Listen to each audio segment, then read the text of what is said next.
এই ব্যাপারের সাথে সংশ্লিষ্ট না, তারপর আমি বলতে চাই যে এই আমরা এখানে ছুটে আসি কারণ আমরা ফিল করি যে আমাদের রেমিটেন্স যোদ্ধারা ওখানে কষ্টে আছে, ভালো নেই।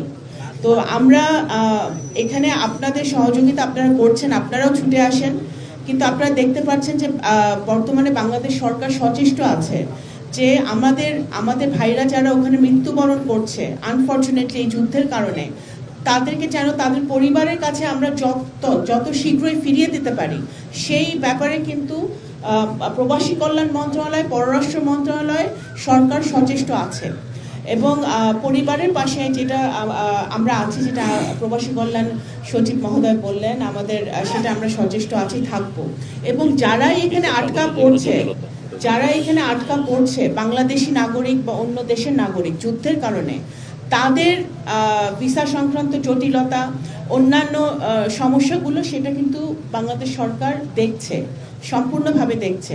এবং তারা যাতে এখানে অবস্থান করছে, যারা আটকা পড়ে গেছে বাংলাদেশি নাগরিকরা যারা ওখানে কর্মরত আছে, তারা যেন আবার ফেরত যেতে পারে, তাদের ভিসা এক্সটেনশন হতে পারে, সেটাও কিন্তু আমরা সম্পূর্ণরূপে আমরা এটা হয় সেটা আমরা দেখছি। তো সুতরাং আমরা সচেষ্ট আছি এবং আমরা শুধু এটাই আজকে দোয়া করতে পারি যে এই ধরনের পরিবার যারা তাদের পরিবার সদস্যদেরকে আর যুদ্ধে না হারায়, আমাদের রেমিটেন্স যোদ্ধারা যেন ভালো থাকে। দেখুন, অবশ্যই সেটা তো আপনারা জানেন, বর্তমানে বাংলাদেশ সরকার মাননীয় প্রধানমন্ত্রীর